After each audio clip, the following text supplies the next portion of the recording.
ติ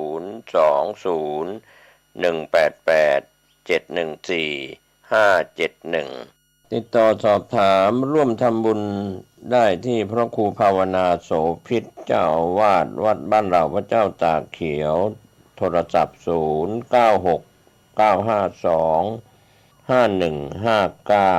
ได้ทุกวันนะครับก็เป็นส่วนที่จะได้ร่วมบุญร่วมกุศลในการบูรณะปิดทองพระเจ้าตาเขียวบูรณะปฏิสังขรณ์พระธาตุเจดีย์มงคลธรรมของวัดบ้านเราพระเจ้าตาเขียวตำบลบ้านเรือนอำเภอป่าซางจังหวัดลำพูนเชิญท่านร่วมบุญร่วมกุศลเดินทางไปที่วัดหรือทำบุญทางออนไลน์ผ่านธนาคารธกส.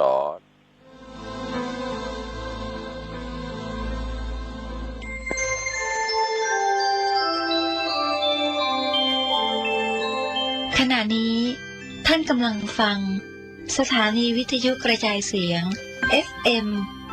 104.5 เมกะเฮิรตซ์ กราบนมัสการสวัสดีญาติธรรมทุกท่านเจ้ากำหนดการพิธีบำเพ็ญกุศลอุทิศถวายพระพุทธบาทพิทักษ์ชวริตจารุวรรณโนประเด็นธรรมติประโยคประเดชเจ้ากันในวันนี้กลับมาพบปะกับทนายก้อยนะเจ้ารายการทนายก้อยล้อรอมีคำถามจากหลายท่านนะเจ้าถามเข้ามาว่าทนายก้อยล้อรอนะเจ้าหมายถึงอะไรยังล้อก็คือการล้อเลียนนี่เองนะเจ้าล้อก็คือกฎหมายนะเจ้าล้อที่แปลว่ากฎหมายภาษาอังกฤษนะเจ้าภาษาอังกฤษใช้คำว่า law แต่ทนายก้อยทับศัพท์เสียงไปเป็นลอลิงอ่างรอเรือกะรันนะเจ้าก็คือทนายก้อยล้อกลับมาพบกับหมู่เฮานะเจ้าในวันเสาร์ช่วงเวลาบ่าย2ถึงบ่าย3นะเจ้าหมูว่าเข้าก่อนเวลาก็พอดีมาแล้วก็มาได้พบพระอาจารย์นะเจ้าพระอาจารย์ไปกิจนิมนต์ต่างนอกท่านผู้อำนวยการสถานีวิทยุนะเจ้าท่านพระอาจารย์พระครูวิสุวัตรวรกิจโจนะเจ้าปฏิบัติหน้าที่เจ้าอาวาสแล้วนะเจ้าตอนนี้ก็พอดีทนายเข้ามาเจอพระอาจารย์แต่ว่าดูเหมือนท่านจะลิงก์สัญญาณนะเจ้าลิงก์สัญญาณก็คือ stop streaming ของเมื่อกี้ไปแล้วของรายการคดีโลกคดีธรรมนะเจ้าคดีโลกต้องเจอทนายก้อยนะเจ้าแต่ถ้าคดีธรรมต้องเจอพระคุณเจ้านะเจ้าพระอาจารย์หลายๆรูปนะเจ้าบอกว่าจะรูปไหนใครมีคดีธรรมอะไรอย่างก็ต้องเรียนปรึกษาพระสงฆ์องค์เจ้าทั้งรายนะเจ้าคดีโลกไปกับทนายก้อยมาหาทนายก้อยแล้วก็ปรึกษากันเพื่อที่จะหาแนวทางในการเดินต่อไปข้างหน้าโดยเกิดความเสียหายกับสังคมอย่างมากมายนะเจ้าในปัจจุบันนี้คดีโลกหลายเรื่องนะเจ้าเกิดปัญหาเราเป็นประชาชนคนไทยนะเจ้าปฏิบัติหน้าที่กันไปแล้วนะเจ้าไปเลือกคนที่ทำงานแทนเฮานะเจ้าในรัฐสภานั่นคือทำงานในการบริหารประเทศนะเจ้าโดยคนที่เราเลือกต้องไปเลือกคนขึ้นมาเป็นคณะรัฐบาลนะเจ้าเมื่อเปิ้ลฟอร์มทีมกันเป็นรัฐบาลแล้วสิ่งหนึ่งที่ประชาชนคนไทยมีสิทธิ์นะเจ้าติดตามตรวจสอบอย่าผลักภาระให้กับเทวดาช่างมันนะเจ้าหัวเผือกทั้งหลายอย่าทำอย่างนั้นนะเจ้ากระบวนการเราต้องติดตามดูแลประชาชนทั้งหลายต้องติดตามดูแลกระบวนการในการทำงานของผู้บริหารประเทศอย่าบอกว่าช่างมันการเมืองฉันไม่ยุ่งถ้าคุณบอกว่าการเมืองฉันไม่ยุ่งประชาชนสมมุติทั้งหมดกี่ล้านคนนะคะทั้งประเทศสมมติว่ามี10คนแล้วไปบริหารประเทศ3คนคุณก็บอกว่าโอ้ยช่างมันไอ้3คนนั้นมันจะทำอะไรก็ช่างหัวมันช่างเผือก เขาจะกินยังไงก็ช่างมันเขาจะบริหารยังไงช่างมันเขาจะเก็บเงินเดือนกันยังไงก็ช่างมันไม่ได้นะคะ กระบวนการตรงนั้นท่านละเลยการตรวจสอบการทำงานความเสียหายเกิดขึ้นมาท่านจะร้องแรกแหกกระเชอว่าโอ๊ยมันโกงกินกูไม่ได้กินกับมันไม่ได้เราเป็นประชาชนเราต้องติดตามขั้นตอนแรกอะไรการตรวจสอบทรัพย์สินและหนี้สินนะเจ้าการมีส่วนร่วมของประชาชนในการตรวจสอบทรัพย์สินของนักการเมืองทั้งหลายนะเจ้าเมื่อก่อนเข้ามาคุณต้องแจ้งทรัพย์สินแล้วทำงานไปเรื่อยๆทรัพย์สินมีอะไรเพิ่มเติมโดยผิดกระบวนการผิดวิสัยหรือเปล่าจากที่มี1 ล้านกลายเป็น 1,000 ล้าน 1,000 ล้านกลายเป็น 100,000 ล้านมันมีอะไรผิดปกติหรือเปล่านะเจ้าตรงนี้เราต้องติดตามกระบวนการตรวจสอบตรงนี้นะเจ้าที่แน่ๆก็คือท่านวุฒิสภานะเจ้าเป็นกรรมการในการตรวจสอบทรัพย์สินตัวนะเจ้าผู้มีหน้าที่ตรวจสอบทรัพย์สินและหนี้สินของกรรมการทั้งหลายกรรมการปชปชนะเจ้าผู้มีการมีส่วนร่วมของประชาชนในการตรวจสอบทรัพย์สินและหนี้สินของกรรมการปปชนี่ก็โดนตรวจสอบได้เหมือนกันนะเจ้าตามพระราชบัญญัติประกอบรัฐธรรมนูญว่าด้วยการป้องกันและปราบปรามการทุจริต 2561 นะเจ้าคณะกรรมการปปชมีอำนาจตรวจสอบทรัพย์สินและหนี้สินของผู้ดำรงทางการเมืองตุลาการศาลรัฐธรรมนูญนะเจ้าผู้ดำรงตำแหน่งในองค์การอิสระและเจ้าหน้าที่ของรัฐซึ่งเป็นมาตรการที่กฎหมายกำหนดขึ้นเพื่อป้องกันการทุจริตคอร์รัปชันนะเจ้าผู้มีหน้าที่ตรวจสอบทรัพย์สินและหนี้สินของกรรมการปปชก็คือประธานวุฒิสภาและประชาชนนะเจ้ากรรมการปปชต้องยื่นทรัพย์สินบัญชีทรัพย์สินและหนี้สินของตนเองคู่สมรสบุตรที่ยังไม่บรรลุนิติภาวะ20 ปีบริบูรณ์รวมทั้งทรัพย์สินที่มอบให้ผู้อื่นครอบครองหรือดูแลโดยดูจากเจ้าบ้านนะเจ้ามีส่วนร่วมในการตรวจสอบทรัพย์สินหนี้สินของกรรมการปปชได้โดยดูข้อมูลจากเว็บไซต์ของวุฒิสภานะเจ้าจุดปิดประกาศณสำนักงานเลขาวุฒิสภาหากพบความผิดปกติของทรัพย์สินและหนี้สินดังกล่าวสามารถยื่นต่อประธานวุฒิสภาได้นะเจ้านี่ก็คือข้อมูลเปิ้ลลงไว้ใน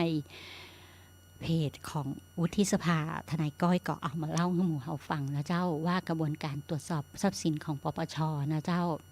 แล้วก็คณะกรรมการปปชก็มีหน้าที่มีอำนาจตรวจสอบทรัพย์สินหนี้สินของผู้ดำรงตำแหน่งทางการเมืองตุลาการศาลรัฐธรรมนูญนะเจ้าผู้ดำรงตำแหน่งในองค์กรอิสระและเจ้าหน้าที่ของรัฐซึ่งเป็นมาตรการที่กฎหมายกำหนดขึ้นเพื่อป้องกันการทุจริตคอร์รัปชันนะเจ้าเรื่องเล็กๆน้อยๆอย่ามองข้ามนะเจ้าบอกว่าจะเรื่องกล้าเจ้ากล้าน้ำกล้าไฟกล้าเข้าถ้าทำเรื่องเบิกเข้าไปโดยที่ตัวเองมีสิทธิ์เบิกแล้วก็บอกว่าเป็นเรื่องปกติที่ทำกันอันหน้าตรงนั้นนะเจ้าถือว่าเตรียมเรื่องทุจริตไว้เลยนะเจ้า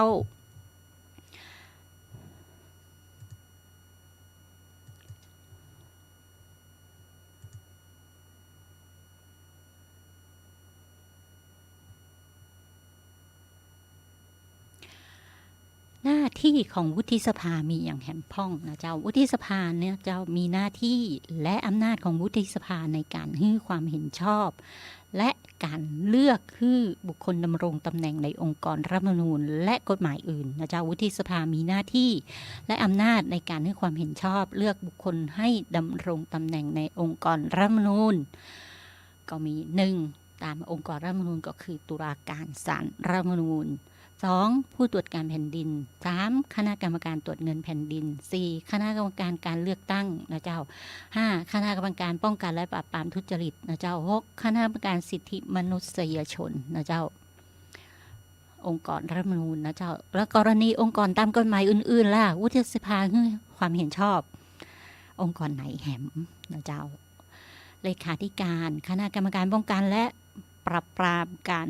ฟอกเงินนะเจ้าปปงนะเจ้าเลขาธิการคณะกรรมการป้องกันและปราบปรามการทุจริตในภาครัฐกปปทนะเจ้าประธานศาลปกครองสูงสุดและตุลาการศาลปกครองสูงสุดนะเจ้าแล้วก็อัยการสูงสุดแล้ววุฒิสภามีอำนาจเลือกใครแหมนะเจ้าอำนาจเลือกก็คือคณะกรรมการกิจการกระจายเสียงนะเจ้านี่แหละคือกกท.ที่ติดต่อเชื่อมโยงกับสถานีวิทยุเฮานะเจ้าคณะกรรมการกิจการกระจายเสียงกิจการโทรทัศน์กิจการคมนาคมแห่งชาติกสทช.นะเจ้าคณะกรรมการติดตามและประเมินผลการปฏิบัติงานกตป.นะเจ้า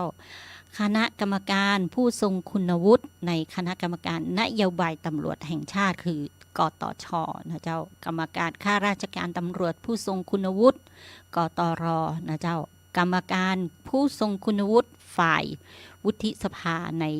คณะกรรมการข้าราชการรัฐสภานะเจ้าก็นี่คือกลุ่มที่วุฒิสภามีอำนาจนะเจ้าไปเลือกนะเจ้าตามกฎหมายเป็นให้อำนาจไปเลือกได้นะเจ้าตรงนี้ทนายปอยังไม่ได้ทำคลิปของวุฒิสภาเลยจัดเพจขึ้นมานะเจ้าจะทำเพจทนายก้อยล้อรอเพื่อจะเอามาอธิบายกระบวนการของวุฒิสภาที่เข้าใจประชาชนอย่างไรนะเจ้าวุฒิสภาจะมีกลุ่มหนึ่งนะเจ้าแบ่งกันออกมาฝ่ายภายในประเทศนี่แหละที่ไม่ต้องใช้ภาษาอังกฤษเยอะเป็นฝ่ายภายในประเทศช่วยเหลือประชาชนทางที่ได้รับความเดือดร้อนตามช่วยเหลือในแต่ละภาคนะเจ้ามีภาคเหนือภาคกลางภาคส่วนนะเจ้าสมาชิกวุฒิสภาพบประชาชนในแต่ละภาคเมื่อไม่กี่วันนี้ก็ท่านก็ไปลงมากันนะเจ้าทางภาคอีสานท่านรองประธานวุฒิสภาคนที่1ไปนะเจ้าทีนี้กระบวนการอย่างแหมที่วุฒิสภาต้องทำนะเจ้าก็คือมาตรการควบคุมข้อมูลข่าวสารลับในการประชุมของคณะกรรมาธิการสามัญเพื่อทำหน้าที่ตรวจสอบประวัติที่ท่านมีสิทธิ์ไปเลือกนะเจ้าตรวจสอบประวัติตรวจสอบความประพฤติตรวจสอบพฤติกรรมทางจริยธรรมของบุคคลผู้ได้รับการเสนอชื่อให้ดำรงตำแหน่งตามบทบัญญัติของรัฐธรรมนูญก็คือข้อมูลเหล่านี้ได้จากสำนักงานกำกับและตรวจสอบสำนักงานเลขาวุฒิสภานะเจ้าเป็นลงไว้ในเพจนะเจ้าข้อมูลลับเกี่ยวกับประวัติความประพฤติจริยธรรมของบุคคลที่ปรากฏในรายงานของคณะกรรมาธิการสามัญนะเจ้าก่อนประชุมนี้ปรากฏจะกำหนดเจ้าหน้าที่เกี่ยวข้องที่จำเป็นนะเจ้าสร้างความตระหนักรู้แก่เจ้าหน้าที่ในการปฏิบัติหน้าที่ตามมาตรการทุกส่วนนะเจ้าทุกครั้งห้ามนำโทรศัพท์เครื่องมือสื่อสารโทรศัพท์อะไรทั้งหลายเข้าห้องประชุมในการตรวจสอบประวัติทั้งหลายนะเจ้าจริยธรรมประวัติระหว่างการประชุมก็ห้ามบุคคลผู้ไม่เกี่ยวข้องเข้ามาในห้องประชุมนะเจ้าno entry นะเจ้าเป็นกากบาทไว้นะเจ้าแจ้งฮื้อตี้ประชุมหูว่าเป็นการประชุมลับนะเจ้าแล้วก็มีบันทึกรายชื่อผู้ที่เข้าร่วมประชุมหลังปิดการประชุมก็ตรวจสอบเอกสารจำนวนเอกสารลับทั้งหลายลบไฟล์เสียงการประชุมทันทีห้ามการมาที่การนำเอกสารลับไปโดยไม่ได้รับอนุญาตจากประธานเมื่อกรรมาธิการส่งเอกสารลับให้เจ้าหน้าที่ตรวจสอบว่ารับคืนมาครบถ้วนก็เอาเป็นที่ลงมติกันนะเจ้าที่ว่า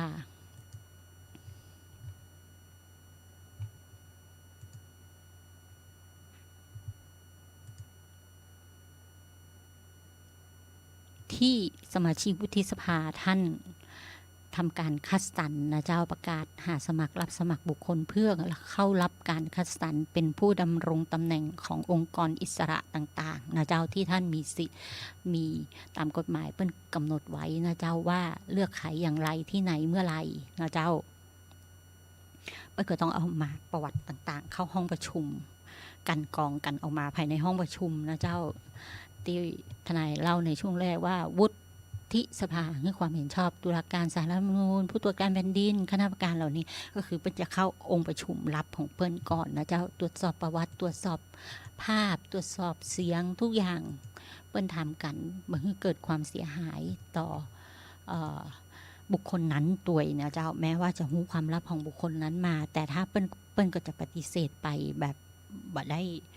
อย่างมากมายนะเจ้าในการกำกับนี่นะเจ้าคณะกรรมการสรรหาปน้องคณะกรรมการสรรหาบุคคลผู้ดำรงตำแหน่งในองค์กรตามรัฐธรรมนูญนะเจ้าสำนักกำกับและตรวจสอบสำนักงานเลขาวุฒิสภาปฏิบัติหน้าที่เป็นหน่วยธุรการของคณะกรรมการสรรหาเปิดรับสมัครรายชื่อผู้สมัครไปตรวจสอบคุณสมบัติและลักษณะต้องห้ามเปิดรับฟังความคิดเห็นของเจ้าบ้านนะเจ้าคณะกรรมการสรรหาวินิจฉัยคุณสมบัติและลักษณะต้องห้ามลงมติเลือกผู้สมัครจากนั้นเสนอชื่อผู้ได้รับการคัดสรรไปยังวุฒิสภาตั้งคณะกรรมการสามัญเพื่อตรวจสอบประวัติความประพฤติพฤติกรรมทางจริยธรรมนะเจ้าสำนักกำกับและตรวจสอบในฐานะฝ่ายเลขานุการคณะกรรมการสามัญตรวจสอบประวัติไปยังหน่วยงานต่างๆตรวจจริยธรรมบุคคลที่เกี่ยวข้องเปิดรับฟังความคิดเห็นจากประชาชนนั่นคือการทำงานของวุฒิสภาอีกรูปแบบหนึ่งใครบอกว่าวุฒิสภามาทำงานคุณมาได้เข้าไปสัมผัสในส่วนงานของวุฒิสภาเพราะฉะนั้นทนายก็อยากเชิญชวนหมู่เฮานะเจ้าตรวจสอบข้อมูลก่อนที่จะเอามาเป่าโปร่งพางขึ้นมาว่าเปิ้นมาทำงานเปิ้นอยู่บ่ได้เปิ้นกินเงินเดือนบ่ได้ในความเป็นจริงแล้วสมาชิกสภาผู้แทนราษฎรสมาชิกวุฒิสภานะเจ้าทำงานให้หมู่เฮาเจ้าบ้านทั้งหลายตามกระบวนการของกฎหมายนะเจ้าแต่เปิ้ลมาจำเป็นต้องเอามาประชาสัมพันธ์อย่างมากมายเพราะเปิ้ลถือว่าเปิ้ลทำในสิ่งที่ถูกต้องทำในสิ่งที่เป็นความดีเพราะฉะนั้นคุณจะรู้ไม่รู้ก็แล้วแต่คุณบางคนไม่รู้เพราะว่าเรื่องการเมืองฉันไม่อยากยุ่งเกี่ยวนั่นไม่ใช่นะเจ้าถ้ามันมีคนทำงานการเมืองก็มันมีใครจัดงบประมาณเงินเข้ามาจ่ายเงินเดือนให้ข้าราชการมันมีจัดงบประมาณที่จะมาทำการซ่อมสร้างถนนหนทางนะเจ้าซ่อมสร้างตึกอาคารเรียนนะเจ้าซ่อมสร้างโรงพยาบาลนะเจ้าหรือจะช่วยเหลือชาวบ้านในกระบวนการที่ถูกหรือกระบวนการที่ผิดแล้วจะทำอย่างไรให้เขากลับมาเป็นบุคคลที่ถูกต้องตามกระบวนการให้ได้อย่างมีคุณภาพและมีคุณสมบัติที่ดีเด่นขึ้นมาหลายท่านสมัยเด็กเข้าสถานพินิจปัจจุบันนี้เป็นคนดังของประเทศด้วยซ้ำนะเจ้าเพราะฉะนั้นกระบวนการยุติธรรมบางครั้งต้องมีนะเจ้าและกระบวนการของรัฐสภาก็ต้องมีเพื่อที่จะเกิดการทำงานบริหารประเทศเงินเดือนที่ท่านได้นั้นเป็นหน้าเป็นตาให้กับประเทศนะเจ้าเพื่อที่จะทำงานให้กับประเทศเหมือนถามว่าเราสร้างรัฐสภาไปทำไมนะเจ้าถ้ารัฐสภาเป็นกระต๊อบนะถามน้อยว่าประชุมรัฐสภาจะเกิดอย่างขึ้นนะเจ้าความน่าเชื่อถือของรัฐสภาจะมีไหมนะเจ้าบางครั้งบุคลิกภาพของการทำงานต้องมีนั่นก็คือเขาเรียกว่าภาวะผู้นำในการเสนอคุณภาพรูปลักษณ์ตั้งแต่หัวจดเท้าเสื้อผ้าหน้าผมนะเจ้าไม่จำเป็นต้องแพงชุดละแสนรองเท้า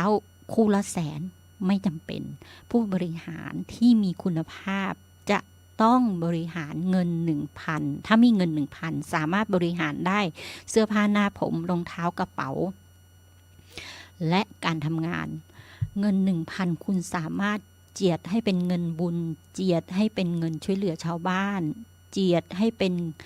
ดำรงชีพในการมีชีวิตเจียดนั่นคือคนที่บริหารเงินเป็นนะเจ้าเพราะฉะนั้นตรงนี้ทนายก้อยถึงอยากให้เรา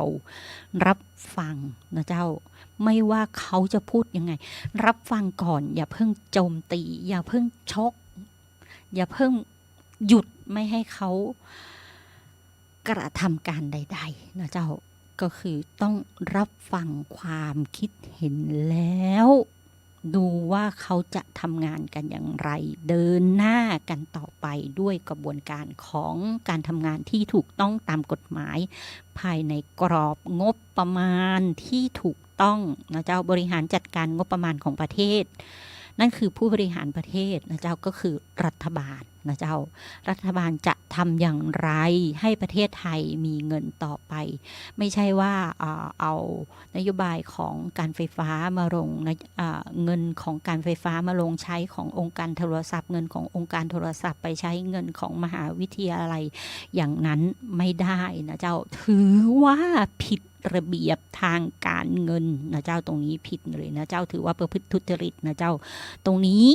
อยากให้พวกเราคิดไว้ก่อนกระบวนการทุจริตคืออย่างไรที่ไหนเมื่อไรถ้าทราบนะเจ้าตรงนี้เราเป็นประชาชนเรามีหน้าที่ตรวจสอบปปชปปทนะเจ้าปปสทั้งหลายนะเจ้าบอกว่าทุจริตในเรื่องเงินของยาเสพติดทุจริตในเรื่องเงินของการทำงานข้าราชการนะเจ้าหรือการทำงานของท้องถิ่นเราต้องติดตามดูแลในฐานะประชาชนนะเจ้าสิ่งสำคัญนะเจ้าจะไม่ให้เกิดการทุจริตได้ก็คือสร้างจิตที่มันอยู่ในใจนะเจ้าสมองสั่งจิตให้ใช้พอเพียงนะเจ้าเงินเดือนเรา 8,000 เงินเดือนขั้นต่ำของข้าราชการตอนนี้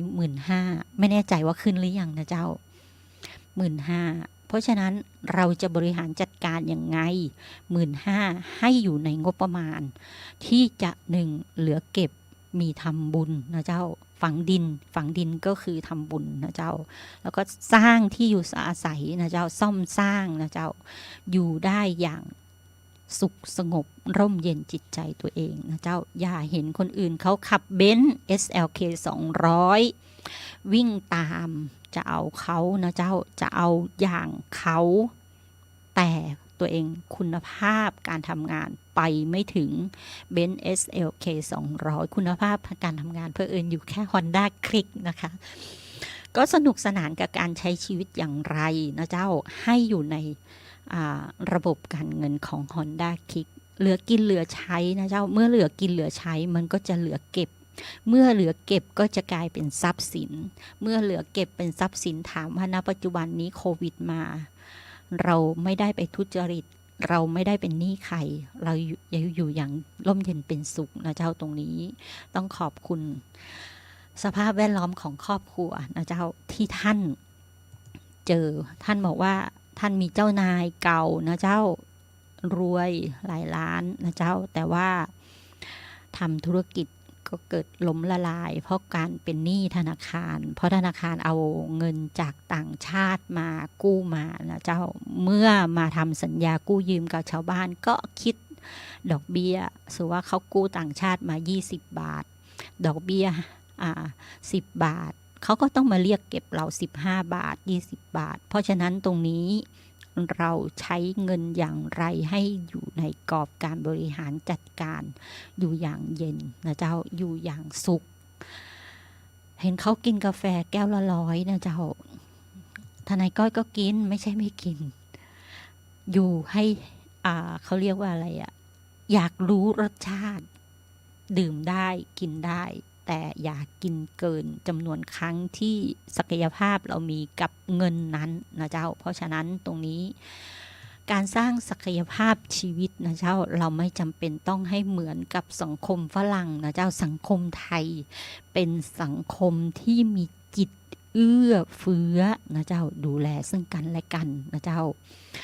บ้านข้างครัวเรือนเมื่อก่อนสังคมที่ทนายก้อยเจอมานะเจ้าข้างบ้านของคุณตาคุณยายนะเจ้าเช้าขึ้นมานี่นะเจ้าถ้ามีงานบุญอย่างงานขาวดำสรุปง่ายๆงานขาวดำเขาจะเอาข้าวสารบ้านละไม่รู้ว่าบ้านไหนมีมากเขาก็คงให้มากแล้วมั้งเขาก็เอาไปคนลิตร2 ลิตรไปงานบุญไปนึ่งตอนเช้าตื่นเช้ามาก็ไปใครไม่มีข้าวสารก็ไปร่วมแรงกำลังแรงในการก่อถ่านก่อไฟนะเจ้าก่อถ่านก่อไฟภาษาเจ้าบ้านเปิ้นฮ้องว่าดังไฟนะเจ้าคนต่างเหนือเปิ้นฮ้องว่าดังไฟคนที่เอาข้าวสารมาก็เอาข้าวสารไปเทในใส่กะละมังนะเจ้าช่วยกันล้างสารเปียดใส่หวดนะเจ้าจนน้ำหวดแล้วก็เอามานึ่งใส่หม้อนึ่งเสร็จแล้วจากนั้นเปิ้นก็ช่วยกันพอนึ่งปุ๊บกี่หม้อทนายก้อยก่อยมัวแล้วแต่กำลังบ้านกันเปิ้นก็เอามาใส่ถุง คดใส่ถุงเป็นถุงเมื่อถึงเวลากินข้าวเจ้าข้าวตอนเปิ้ลก็จะเอานั่นนะมาแจกเจ้าบ้านกันแล้วใครมีผักมีไม้เปิ้ลก็เอาผักไม้มาใครมีหมูก็เอาหมูมาเวลาเปิ้ลทำเปิ้ลก็ส่งต่อกันเปิ้ลก็บะเกียงมางอนกันเปิ้ลยืนกันเป็นแถวนะเจ้ายืนกันเป็นแถวแล้วก็เปิ้ลก็เอาส่งต่อกันจนถึงจุดหมายปลายทางที่เปิ้ลจะยกไปวางเวลาเปิ้ลล้างถ้วยล้างจานเปิ้ลก็ช่วยกันล้างเสร็จแล้วก็เวลาเสด็จน้ำวางตากเปิ้ลก็ยืนแถวกันส่งต่อกันเป็นมือไปโอ้ยทนายก้อยตอนอยู่สมัยเด็กๆนะเจ้าที่ลำพูนประสางบ้านเหียงนะเจ้าวัดป่าเหียงบ้านแม่แหลงวัดป่าเหียงสมัยเด็กๆผู้สูงอายุเปิ้ลก็ช่วยกันถ้ามีคนกรุงเทพหรือมีคนต่างจังหวัดมีงานบุญมานะเจ้าเพื่อก็จะสาวกลุ่มหนุ่มสาวเพื่อก็จะจัดงานต้อนรับคนต่างกรุงเทพหรือต่างคนต่างจังหวัดอื่นที่มาแอวหมู่บ้านมางานบุญอย่างนี้นะเจ้าเป็นจัดการต้อนรับสาวในหมู่บ้านก็จะมาฟ้อนต้อนรับนะเจ้าตั้งขันโตกมีน้ำพริกหนุ่มไส้อั่วนะเจ้าน้ำพริกหนุ่มไส้อั่วอะไรอย่างแหมน้ำพริกอ่องแกงแล้วแต่แกงโฮะบางคนเอาแกงฮังเลแกงโฮะหรือแกงแค่แล้วแต่นะเจ้าก็ว่ากันไปตามกระบวนการงานต้อนรับของคนโบราณในสมัยนั้นนะเจ้าคนเชียงใหม่ก็มีนะเจ้าแต่ว่าจะมีออกในแนวธุรกิจประเภทร้านซุ้มขันโตกนะเจ้าขันโตกสมัยโบราณที่มีนักร้องนักรำนะเจ้าเพื่อนทนายในสมัยทนายเฮียนมปลายก็จะมีหลายคนนะเจ้าไปทำงานพิเศษจบวัฒโนด้วยจากรายได้พิเศษที่เป็นเหมือนฟ้อนรำนาฏศิลป์อะไรอย่างหมู่ฮั่นนะเจ้าฟ้อนบัจใจสาวนั่งโต๊ะนั่งดิ้งแบบอันนะเจ้าก็คือไปฟ้อนเป็นรำเหมือนชาวต่างชาติที่มาแอวตามวัฒนธรรมของคนเมืองล้านนาเฮาเนี่ยนะเจ้าก็จบด้วยการทำงานตรงนั้นก็ทนายก้อยก็นับถือเพื่อนๆหลายคนนะเจ้าจบด้วยการทำงานวิริยะอุตสาหะโดยที่บ่ได้ใจเงินจากครอบครัวหรือเงินจากคนอื่นเลยหลังบ้านทนายก้อยก็มีน้องอยู่2 คนนะเจ้าเปิ้ลก็เกิดเป็นกลุ่มของนกแลช่วงปลายนะเจ้าก็คือเปิ้ลก็มีการออกไปฮ้องออกไปทิพย์แล้วก็มีรายได้พิเศษสำหรับเปิ้ลนะเจ้าครูบาอาจารย์เปิ้ลก็ดูแลกันนะเจ้าแต่ทนายก้อยก็ได้คุณภาพชีวิตจากของบิดานะเจ้ากับมารดาด้วยความวิริยะอุตสาหะของท่านคุณธรรมขั้นสูงของท่านทำให้ทนายก้อยได้เรียนหนังสือโดยที่บ่ต้องทำงานนอกบ้านแต่ถามว่าในบ้านทำงานไหมทำงานเจ้ามีหน้าที่เมื่อบ้านเป็นร้านขายอาหารมีหน้าที่ในการอะไรหม้อไหตะไลป้าเจ้าล้างถ้วยล้างจานนะเจ้าล้างถ้วยล้างจานเจ้ามานี่ตื่นมาหม้อเป็นกองแล้วนะเจ้าเย็นมาก็หม้อเป็นกองตั้งรอเพื่อที่คุณกลับมาทำหน้าที่ในครอบครัวนะเจ้าเพราะฉะนั้นทนายก็ถึงเห็นด้วยกับการที่พ่อแม่จะใช้แรงงานลูกๆในการทำงานช่วยเหลือครอบครัวนะเจ้าแล้วก็ถ้าเสาร์อาทิตย์นี่ก็จะเสิร์ฟอาหารนะเจ้าเสิร์ฟข้าวเสิร์ฟน้ำถ้าผู้สูงอายุบ่ว่างท่านออกไปตลาดทนายก้อยก็จะต้องเป็นคนขายอยู่หน้าร้านนะเจ้าส่วนมากนี่ตื่นเช้ามานี่ท่านจะตื่นก่อนทั้งคู่เลยนะเจ้าภรรยาจะตื่นคุณแม่นี่จะตื่นก่อนแล้วก็คุณพ่อนี่จะตื่นทีหลังแต่คุณพ่อแผนกยกของหนักแล้วก็ออกไปตลาดส่วนคุณแม่นี่จะเป็นแผนกทำอาหารนะเจ้าจิ้นลาบแกงอ่อมนะเจ้าเป็นอาหารในชีวิตประจำวันของคนเมืองที่ทนายก้อยได้กินมาตั้งแต่เด็กๆแต่ถามว่าจิ้นลาบดิบนี้ทนายก้อยบ่เคยกินนะเจ้าแม้ว่าในบ้านท่านจะขายลาบดิบแต่ท่านบ่เคยฮื้อทนายก้อยได้กินลาบดิบแม้ว่าบางครั้งจะขายสุรานะเจ้าตามช่วงเวลานะเจ้าท่านก็ไม่เคยให้ทนายก้อยดื่มสุราแล้วทนายก้อยก็ดีอย่างนะบ่เคยขัดใจคุณพ่อในเรื่องการดื่มสุราเลยบ่ดิ้งนะเจ้าบ่เคยดิ้งแล้วก็บ่เคยสูบเพราะว่าท่านบอกว่ามันไม่ดีกับสุขภาพร่างกายท่านก็สูบนะเจ้าแล้วก็ดิ้งด้วยจนท่านอายุ30กว่าท่านก็บอกว่าพ่อเลิกเพราะว่าสุขภาพเริ่มจะแย่ลงก็เลยหยุดเลยแล้วก็ถามท่านเคล็ดลับในการเลิกดื่มนี้ท่านทำอย่างไรท่านบอกว่าใครอยากดื่มได้ ท่านเลี้ยงหมดทุกคนเลยใครอยู่ใกล้ท่านเลี้ยงให้กินหมดแต่ท่านไม่ดื่มยืนคุยด้วยแต่ท่านไม่ดื่มใครอยากกินอยากดื่มท่านเลี้ยงเสร็จแล้วก็ท่านเลิกได้จริงๆสมมติว่าวันนี้บอกว่าพรุ่งนี้8 โมงเช้าไปพ่อจะไม่ดื่มท่านก็ไม่ดื่มดีเนาะทนายก้อยว่าท่านใจแข็งใจเด็ดจังเลยสามารถทำได้นะเจ้าท่านก็มาแฮงตอนที่ลูกชายของท่านเสียหลานสาวเกิดมาอยู่ตอนนั้นลูกชายท่านเสียก็อยู่ในท้อง5 เดือนนะเจ้าอ้าวกลายไปอู้มากลายเป็นเล่าชีวประวัติ ต้องขอสุมาอภัยนะเจ้าทนายก็จะเล่าเรื่องที่ว่าวุฒิสภานะเจ้ากลับมาเข้าเรื่องของวุฒิสภากันดีกว่าจะเล่าเรื่องของวุฒิสภาเพราะว่าบางส่วนว่าจะเอาไป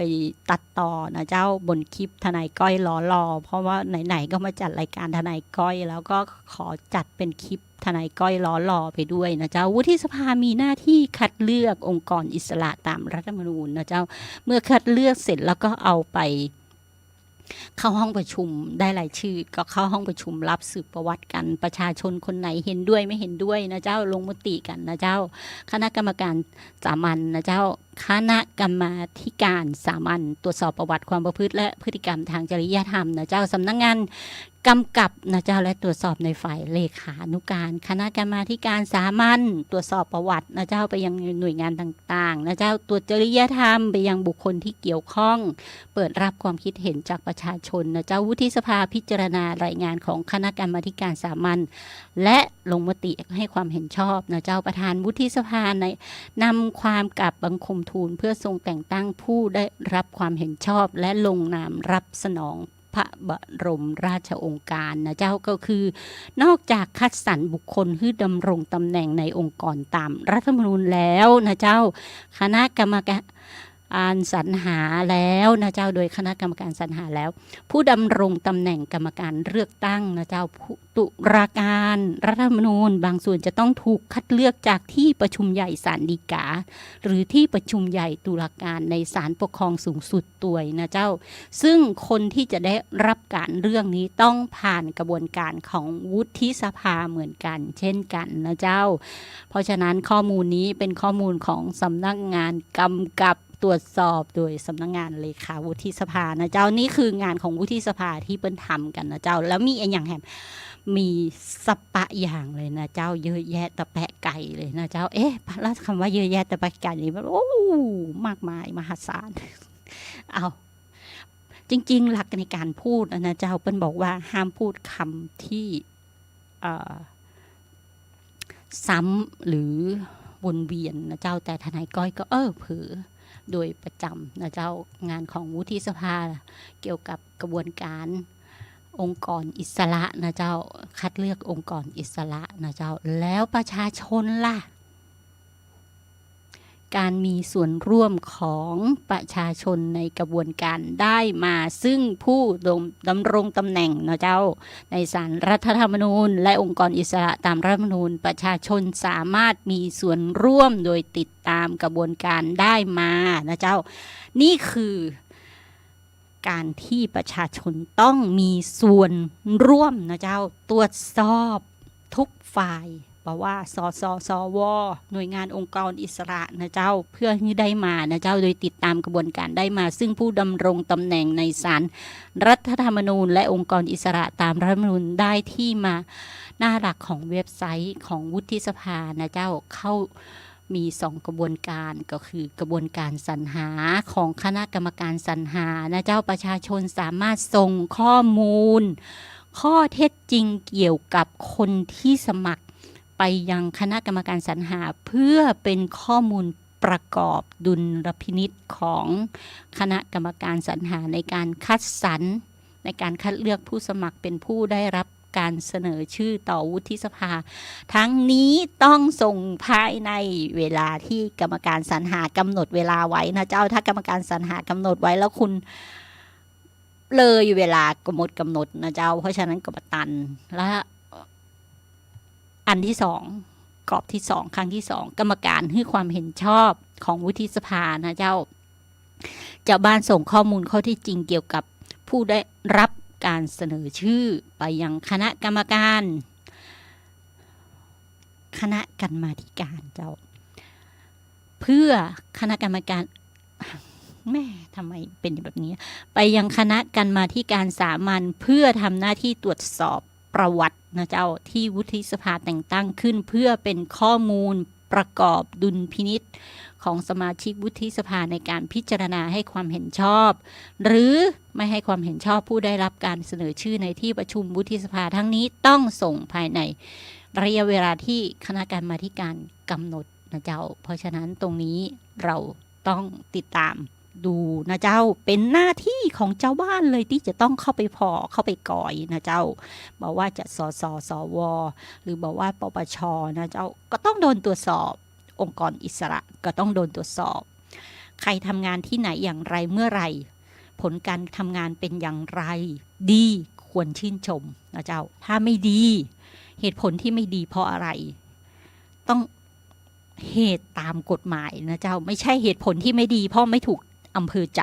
อันนี้บ่ได้นะเจ้าคนที่บอกแบบนี้โดนเข้าไปอยู่ตะแลงแกงเหมือนนะเจ้าเพราะฉะนั้นต้องตรวจสอบด้วยความถูกต้องของกฎหมายนะเจ้าก็คือ 1. สำนักงานเลขาวุฒิสภาจะเปิดรับสมัครหน่วยงานผู้ที่มีหน้าที่ในหน่วยงานองค์กรอิสระนะเจ้า 2. ก็จะมีการประกาศรายชื่อ 3. เปิดรับฟังข้อมูลจากเจ้าบ้าน 4. คณะกรรมการสรรหาลงมติคัดเลือกนะเจ้า 5. ประกาศรายชื่อผู้ได้รับการคัดเลือกนะเจ้า 6. คณะกรรมการสรรหาเสนอรายชื่อต่อวุฒิสภา 7. วุฒิสภาตั้งคณะกรรมาธิการตรวจสอบประวัติ 8. เปิดรับฟังข้อมูลจากเจ้าบ้านนะเจ้า 9. วุฒิสภาให้ลงมติหรือไม่ให้ลงมติในการเห็นชอบนะเจ้านี่คือครบกระบวนการ9ขั้นตอนเสร็จแล้วก็จะมีการประกาศคนที่ได้ออกมาจบขั้นตอน9ขั้นตอนนะเจ้าตรงนี้ทนายก้อยก็เลยอยากเชิญชวนหมู่เฮานะเจ้า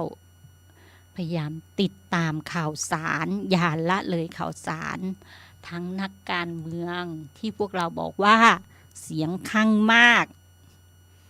ขุดออกมาให้หมดนะเจ้าขุดเพื่อนำเสนอความดีให้เป็นแบบอย่างของประเทศ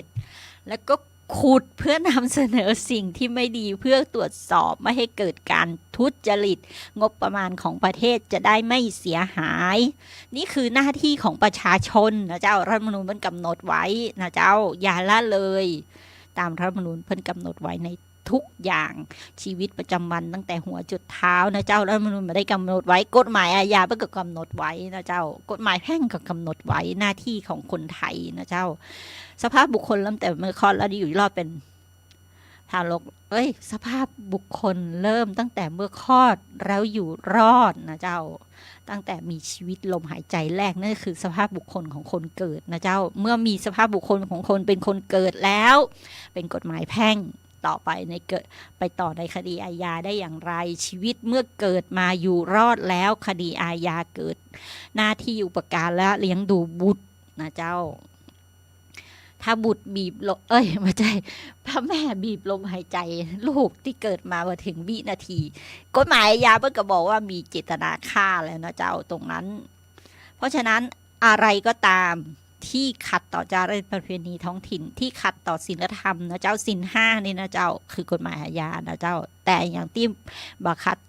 จารีตประเพณีบักขัดต่อศีลธรรมเป็นกฎหมายแพ่งสิ่งที่เปิ้นเอามาสร้างเสริมชีวิตประจำวันเขียนเพื่อดูแลหมู่เฮาชีวิตทุกชีวิตนะเจ้าตั้งแต่ก้าวเดินย่างก้าวออกจากเหาะ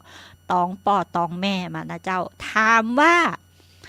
หลายๆท่านบอกว่ามาเห็นตัวกับที่กฎหมายหรือว่านักครูบาอาจารย์นักกฎหมายหลายท่านบอกว่า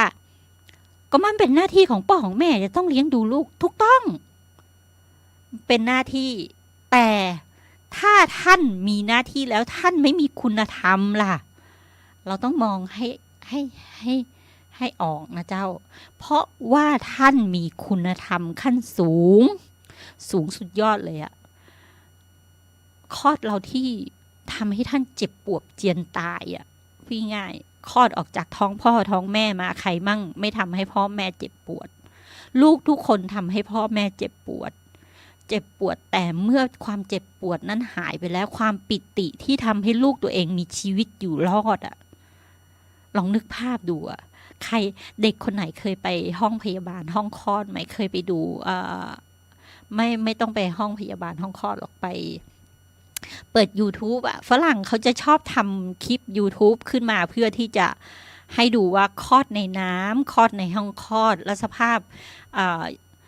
ถุงน้ำค่ำเด็กที่อยู่ในถุงน้ำค่ำอะเวลาแผดเสียงออกมาแล้วความรู้สึกของพ่อแม่มันเป็นยังไงตอนก่อนจะออกอะเด็กอะจะทำให้แม่ของเด็กอะเจ็บเจียนตายเลยร้องจนลั่นทนายก้อยเล่าเหมือนไม่ใช่นะคะทนายก้อยก็เล่าไปตามภาพที่อ่านที่ดูในทาง YouTube ทั้งหลายนั่นแหละแล้วอาจารย์กูลงไปพิมพ์ขึ้นมาปึ้งก็อยากเห็นก็โอ้โหความรู้สึกความรู้สึกอีกความรู้สึกหนึ่งก็คือแม่ที่คลอดลูกออกมาแล้วลูกไม่ยอมร้องอ่ะไม่ยอมหายใจเลยแล้วทีนี้คุณหมอทำยังไงตีตูดก็ไม่ร้องดึงข้างเขย่าก็ไปร้องคุณหมอก็ใช้วิธีเอาหน้าเด็กเอาหน้าเด็กเอาปากเด็กไปสัมผัสกับแม่เด็กปรากฏว่าแม่เด็กสัมผัสลูกดึงลมหายใจดูดจนลูกร้องขึ้นมาแบบโอ้โหตรงนี้เป็นความรู้สึกว่าปลื้มปริ่มไปกับแม่ลูกคู่นี้นะเจ้าเปิดใน YouTube ดูแล้วก็โอ้โห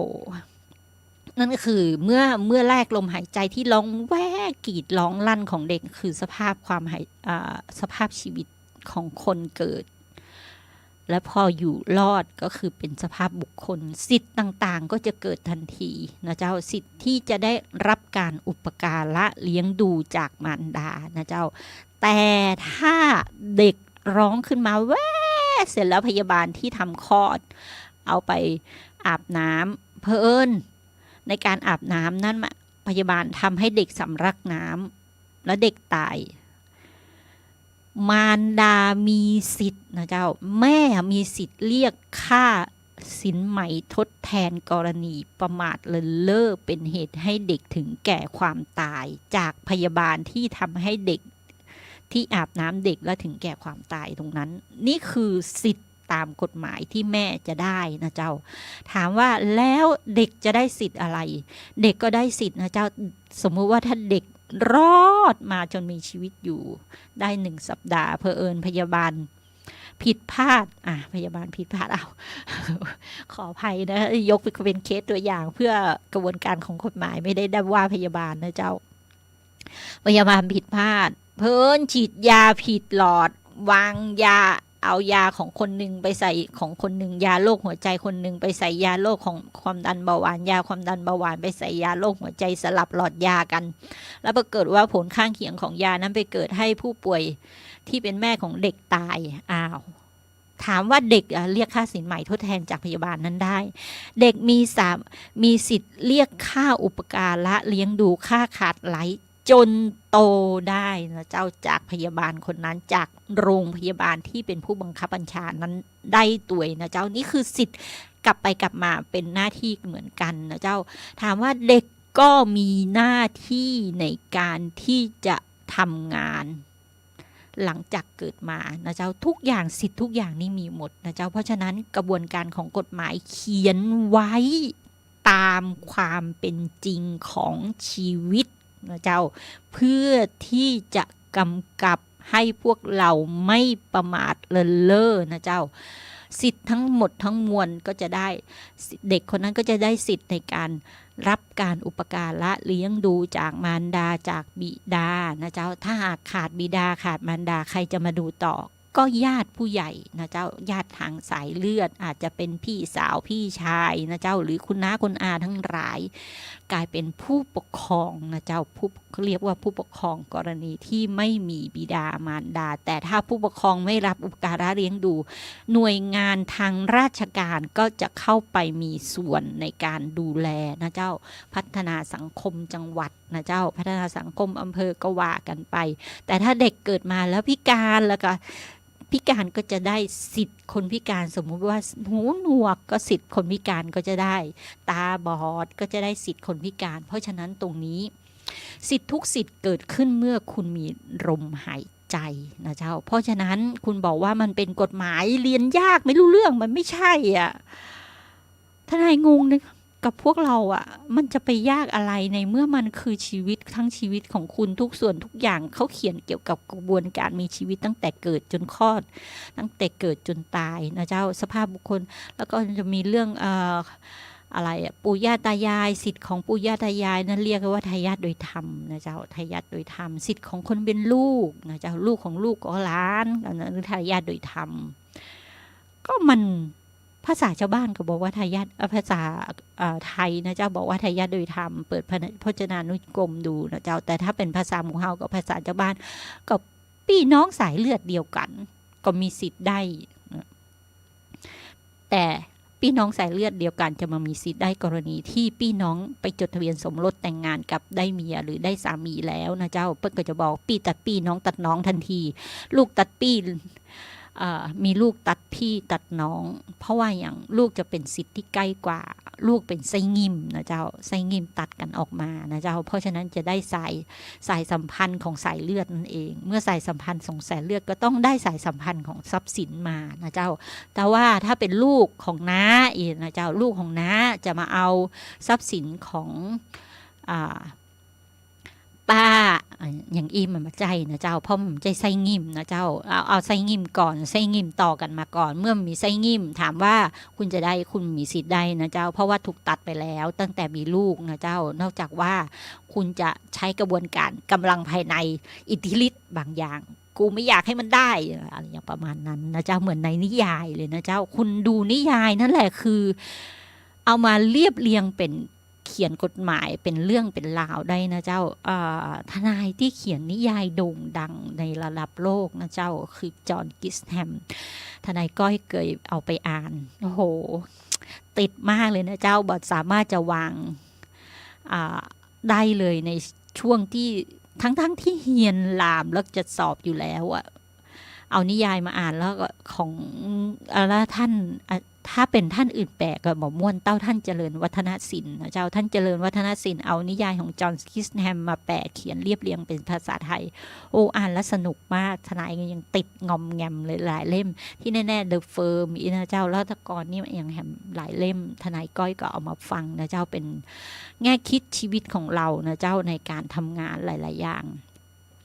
กระบวนการทุจริตเนี่ยแต่ก่อนในต่างประเทศมันมีมาก่อนเฮาด้วยซ้ำนะเจ้าบ้านเฮายังบัตรตันเกมฝรั่งนะเจ้าบอกว่าโอ้ยเป็นเพราะอย่างอันอย่างอีบัจใจนะเจ้า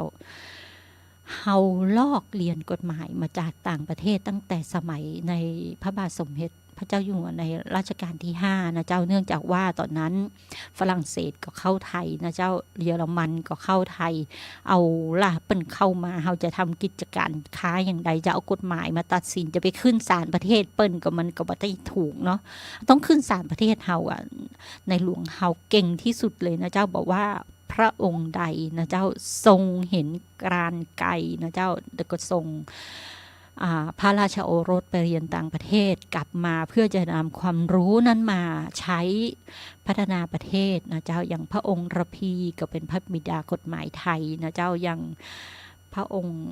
บิดาแห่งการแพทย์นะเจ้าก็เป็นในรัชกาลที่5กันหมดนะเจ้าตรงนี้ทนายก้อยก็ปลื้มมากนะเจ้าดีใจที่เกิดในประเทศไทยที่มีพระมหากษัตริย์ทรงงานเพื่อดูแลชาวบ้านทนายก้อยเคยอู้กับเพื่อนชาวต่างชาติสมัยนั้น MSN ฮิตมากนะเจ้า Hotmail ห้องของ MSN เป็นห้องคุยเจอกับชาวกรีกหรือว่าต่างปุนเปิ้นบอกว่าประเทศเปิ้นมีกษัตริย์ห้ามเงินเดือนได้เงินเดือนทุกเดือนนะเจ้าจากรัฐสภาแต่ว่าบ่ต้องทำอะไรอย่างนั่งอยู่บ่ได้บ่ต้องไปทำงานสังคมเนาะสบายจังเลยอ่ะทนายก้อยก็เลยเล่าว่าวันนี้สมมุติวันนั้นที่ทนายก้อยคุยกับเปิ้ลเป็นวันที่5นะเจ้า5ธันวาทนายก้อยก็บอกว่าประเทศเรามีงานเฉลิมฉลองเซเลบเรตอะไรอย่างประมาณนั้นที่ในหลวงรัชกาลที่9นะเจ้าได้ดูแลเจ้าบ้านหมู่เฮาก็เลยรักท่านเพราะท่านทำงานทุกอย่างบ่ได้หยุดแล้วก็ทรงงานแล้วบางทีทนายก้อยก็ไปเจอนิติกรนะเจ้าในส่วนงานของสำนักงานพระราชวังนะเจ้าเปิ้ลเล่าว่านิติกรเปิ้ลเล่าว่า ในหลวงรัชกาลที่ 9ทุกครั้งที่ออกราชกรณียกิจแล้วกลับมาตรวจงานเอกสารในการยื่นคำร้องขอพระราชทานอภัยโทษนั้นพระองค์ตรวจงานเองนะเจ้าแล้วก็ดูแลเองอ่านเองทุกตัวอักษรโดยที่แม้เลขาจะคัดสรรมาให้ลงนามแล้วก็ตามนะเจ้าทนายก้อยก็เลยยิ่งปลื้มปิติในดีใจเหมือนใจดีใจที่เกิดในราชวงศ์จักรีนะเจ้าดีใจที่พระองค์ท่านดูแลชาวไทยทั้งประเทศนะเจ้าจนประเทศไทยสงบร่มเย็นนะเจ้าขอคุณพระศรีรัตนตรัยรักษาประเทศไทยนะเจ้าให้อยู่ในพระบรมราชจักรีวงศ์ตลอดไปนะเจ้าตรงนี้ถ้าเราไม่ได้ทำกระบวนการที่ผิดกฎหมายที่เขาไม่อยากให้เราพูดถึงในสิ่งไม่ดีของเอาง่ายๆพื้นฐานครอบครัวเฮานะเจ้าพ่อแม่พี่น้องโดยจารีตประเพณีแล้วบอกว่าพ่อจะกินเหล้าสูบบุหรี่เล่นการพนันเปิ้นก็บอกให้สิทธิ์ลูกๆด่าพ่อแม่เรารู้ว่าสิ่งนั้นไม่ดีแต่เราเป็นเด็กเรามีสมองเราไม่จำเป็นต้องทำตามในสิ่งที่ไม่ดีของท่านทนายก้อยก็ได้รับการสอนมาแบบนี้ภายในครอบครัวนะเจ้าทนายก้อยไม่ได้เอาบิดาทนายก้อยมาประจานนะเจ้าแต่เอามายกให้ดูเป็นตัวอย่างท่านดื่มนะเจ้าการพนันท่านเล่นมวยนะเจ้าบันไก่ท่านก็เล่นแต่สิ่งหนึ่งท่านจะสอนทนายไม่ให้จับไม่ว่าบ่อนไก่ไม่ว่าจะมวยท่านเอาทนายก้อยไปด้วยไปดูบ่อนไก่อีกท่านเอาไปด้วยไปดูแต่ถึงเวลาที่ท่านจะทำอะไรท่านกลับกันทนายก้อยออกจากในส่วนตรงนั้นไม่ให้เข้าไปในอยู่ในวังมนตรงนั้นท่านก็ให้นั่งกินขนมอยู่ข้างนอกนะเจ้าแล้วก็ฝากค่าขนมไว้ทำนั่นทำนี่พอเสร็จท่านก็กลับได้ไม่ได้ท่านก็ไม่สนใจไม่เคยลงระบายอารมณ์กับลูกๆนะเจ้าจนอายุท่านได้30กว่ามั้งท่านก็เลิกก็หยุดท่านก็ไม่ได้ทำอะไรท่านก็ดูให้เป็นแบบอย่างว่าสิ่งไหนดีสิ่งไหนไม่ดีเพราะฉะนั้นเราไม่จำเป็นต้องนำเรื่องของบิดาเราที่ชาวต่างชาติเขาว่าไม่ดีหรือว่าดีหรือเล่าอย่างไรก็ตามไม่จำเป็นต้องเอามาเล่าต่อนะเจ้าเพราะฉะนั้นรัฐธรรมนูญเปิ้ลถึงบอกว่าห้ามก้าวร่วงนะเจ้าทนายก็เห็นด้วยนะเจ้านั่นคือเหตุผลของความศรัทธาของเราที่ท่านศรัทธาของเราที่มีต่อพระองค์ท่านนะเจ้าที่มีต่อสถาบันพระบรมวงศ์จักรีนะเจ้าถ้าเราอยากให้สถาบันเราอยู่ต่อไปเรารู้ว่าสิ่งไหนกล่าวแล้วผิดสิ่งไหนกล่าวแล้วไม่ผิดแล้วสิ่งไหนกล่าวไปแล้วทำให้เสื่อมคุณค่าเสื่อมความนับถือเสื่อมศรัทธาเราไม่ต้องไปพูดถึงดีกว่านะเจ้าเพราะว่าถึงเวลาเองถึงเวลานั้นคุณก็จะทราบว่าเพราะอะไรนะเจ้าสถาบันครอบครัวเป็นเหมือนตัวอย่างของสถาบันประเทศไทยนะเจ้าถ้าสถาบันครอบครัว1หน่วยมั่นคงแข็งแรงเชื่อในกันและกันสถาบันประเทศก็จะก้าวไปด้วยกันได้นะเจ้าตรงนี้ทนายก้อยก็เลยอยากให้หมู่เฮาคิดก่อนนะเจ้าก่อนที่จะแชร์ภาพแต่ละภาพก่อนที่จะแชร์ก่อนที่จะนำมาพูดต่อให้คิดว่าผลกระทบคืออะไรการที่ผู้ใหญ่สร้างคุณสมบัติในการเข้าเรียนนะเจ้าเพื่อให้เด็กฝึกตัวเองให้อยู่ในวินัยในชีวิตนะเจ้าเช้ากลางวันเย็นเป็นการฝึกใช้ชีวิตประจำวันตามระบบขั้นตอนให้มีคุณภาพเช้าตื่นขึ้นมากินอาหารเพราะกระเพาะอาหารจะได้ตรงเวลาในการร่างกายก็จะได้มีกำหนดเวลามันจะถึงเวลามันก็จะเป็นสเต็ปของมันไปเองแล้วก็จะไปโรงเรียนแต่งตัวไปโรงเรียนการที่แต่งตัวให้เหมือนกันจะได้ไม่เสียค่าใช้จ่ายแก่ผู้ปกครองในเรื่องการแต่งตัวหรือจิตวิทยา ในสังคมในกลุ่มเพื่อนของน้องๆนักเรียน ถ้าคนหนึ่งใส่เลแบนอันละหมื่นอีกคนใส่แว่นตาอันละ5 บาทฉันไม่อยากคบเธอใส่แว่นตาแค่อันละ5 บาทมาโรงเรียนสภาพจิตใจของคนจะเกิดอะไรขึ้นนะเจ้าความแตกต่างทางสภาพสังคมฉันจะใส่กางเกงยังไงก็ได้ลองนึกภาพดูนะเจ้าในกระบวนการตรงนั้นทนายก้อยก็เลยอยากหมู่เห่าคิดในมุมกับทูเวนะเจ้ามุมซ้ายมุมขวานะเจ้าทูเวจะไว้ผมอย่างใดก็ได้ผมยาวลากไซนะเจ้าผลปรากฏว่าเด็กๆรักษาสุขภาพความสะอาดตัวเองไม่ได้นะเจ้าสิงสารสัตว์เข้าไปอยู่ล่ะทุกคนไว้ผมยาวจะไว้แค่ไหนก็ได้เรื่องของฉันปัญหาเกิดตามมาผู้ปกครองก็ต้องทำไงตรงนี้นะเจ้ายากคิดก่อนที่จะต่อต้านนะเจ้าคิดในกระบวนการทุกอย่างคือเป็น2 ทางนะเจ้ามีแฟนได้เข้าเรียนได้โอเคแต่มีแฟนได้เข้าเรียนได้คุณรับมือกับการมีลูกในวัยเรียนได้ไหมถ้าคุณรับมือกับการมีลูกในวัยเรียนไม่ได้คุณเลี้ยงลูกเองไม่ได้คุณมีคุณปู่คุณย่าคุณตาคุณยายคุณพ่อคุณแม่ที่จะซัพพอร์ตตรงนี้ไหมตรงนี้ต้องคิดดูก่อนไม่ใช่หลบก็คือฉันจะมีคู่ในวัยเรียนเหมือนมาบ่นเลยนะเจ้าตรงนี้มันจะมีกระบวนการของกฎหมายทุกอย่างซัพพอร์ตตรงนี้รับรองตรงนี้ในเรื่องมีลูกวัยเรียนแล้วนะเจ้าหน้าที่โรงเรียนเมื่อก่อนนี้ลูกวัยเรียนนี้พ่อแม่สามารถเรียนต่อในสถาบันได้เลยนะเจ้าจะถูกออกจากโรงเรียนจะถูกไล่ออกทันทีเด็กคนนั้นก็จะมีปัญหาเหมือนการตาหน้าของสังคมเลยนะเจ้าบอกว่าเด็กคนนี้เป็นเด็กที่ไม่มีคุณภาพนะเจ้าทำให้พ่อแม่ผู้ปกครองเสียชื่อเสียงทำให้โรงเรียนเสียชื่อเสียงตรงเนี้ยทนายก้อยก็ไม่เห็นด้วยนะแต่บางครั้งทนายก้อยก็เห็นด้วย มันครึ่ง2 ทางเนาะถ้าพัฒนาเด็กตรงนั้นก็ต้องเข้าไปช่วยอบอุ้มให้เด็กได้อยู่ต่อเรียนต่อแล้วก็เปิดโอกาสให้แม่วัยเยาว์นะเจ้าแม่ท้องก่อนวัยเรียนได้ฝึกคุณภาพชีวิตของตัวเองไปเห็นชาวต่างชาติบางประเทศนะเจ้าเปิ้ลอนุญาตให้แม่เซ็นยกเด็กให้กับผู้มีคุณภาพชีวิตที่ดีอย่างคนมีเป็นนักธุรกิจทั้งหลายที่มีครอบครัวแต่สามารถมีลูกเองได้นะเจ้าตรงนี้มันก็มีกระบวนการกฎหมายตรงนั้นอยู่ทำให้เด็กที่คลอดออกมาก็มีคุณภาพชีวิตดีขึ้นและส่วนเด็กที่เป็นแม่ในวัยเยาว์นั้นก็ต้องกลับไปเรียนได้เหมือนเดิมตรงนี้ก็คือแนวทางในการแก้ปัญหาแต่ถ้าในแนวทางในการแก้ปัญหาของสังคมจริงๆน่าจะสอนเด็กให้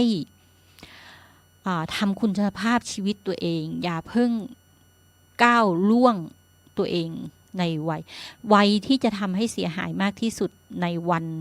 ไหนรู้ไหมวันที่14 กุมภาเด็กๆจะเป็นแม่ในวัยเยาว์โดยที่ตัวเองไม่รู้ตัวนะเจ้าเพราะฉะนั้นตรงนี้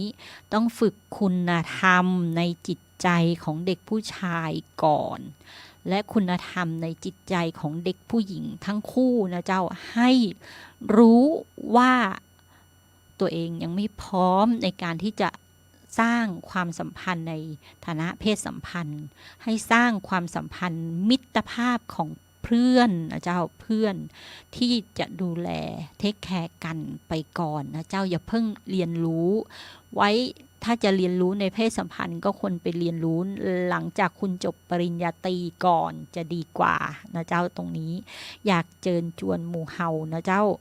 สร้างคุณธรรมของชีวิตครอบครัวกันได้นะเจ้าบ่จำเป็นต้องเรียนแบบฝรั่งที่ว่าโอ้ยฉันจะมีเพศสัมพันธ์มีเซ็กก่อนวัยเรียนตอนวัยเรียนก่อนก็ได้ตรงนี้ทนายปอมาหันตัวยนะเจ้าทนายก้อยก็มาหันตัวยนะเจ้าทั้งก้อยทั้งปอมาหันตัวยนะเจ้าตรงนี้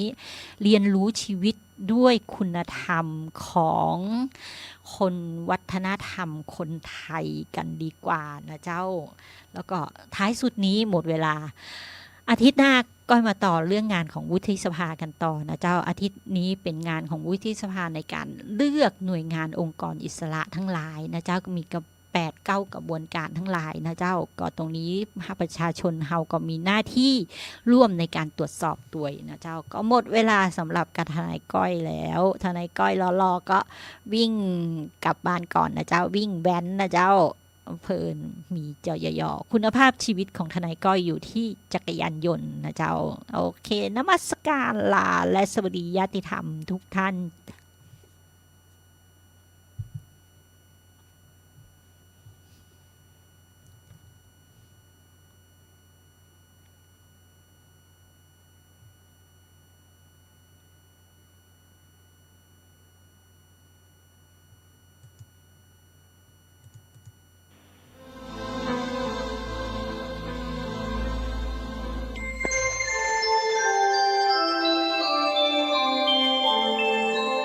ขณะนี้ท่านกำลังฟังสถานีวิทยุกระจายเสียง FM 104.5 เมกะเฮิรตซ์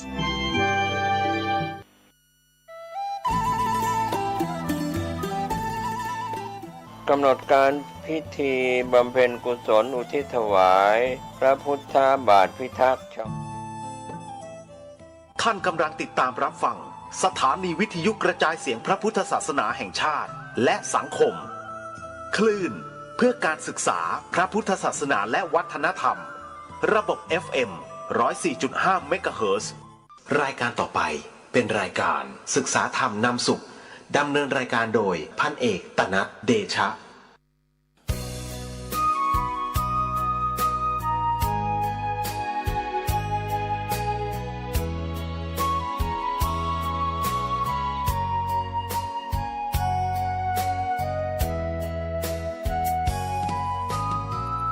วัดเป็นบุญเขตวิเศษสถานเหมือนทิพย์วิมานของหมู่ประชาสะอาดรื่นรมด้วยร่มเงาไม้ได้ร่วมศรัทธา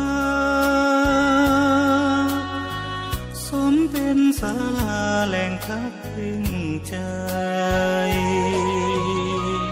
เห็นพระประธานเหนือแท่นธรรมรงค์เหมือนพุทธองค์เหนืออาจอำไพ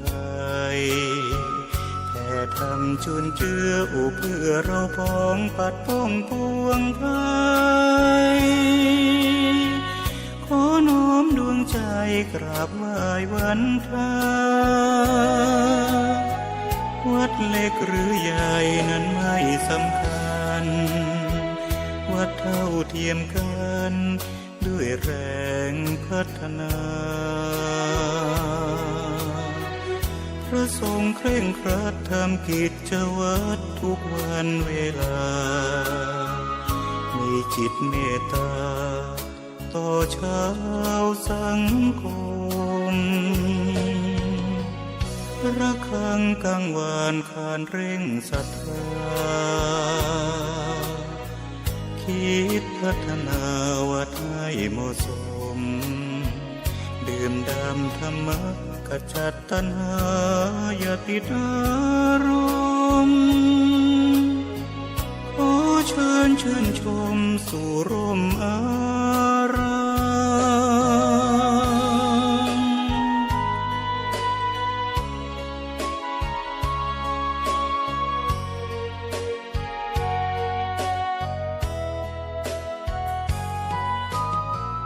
วัดเล็กหรือใหญ่นั้นไม่สำคัญวัดเท่าเทียมกันด้วยแรงพัฒนาพระทรงเคร่งครัดทำกิจวัตรทุกวันเวลามีจิตเมตตาต่อชาวสังคมระฆังกังวานขานเร่งศรัทธาคิดพัฒนาวัดให้เหมาะสมดื่มด่ำธรรมะขจัดตัณหาอย่าติดอารมณ์ขอ เชิญชื่นชมสู่ร่มอา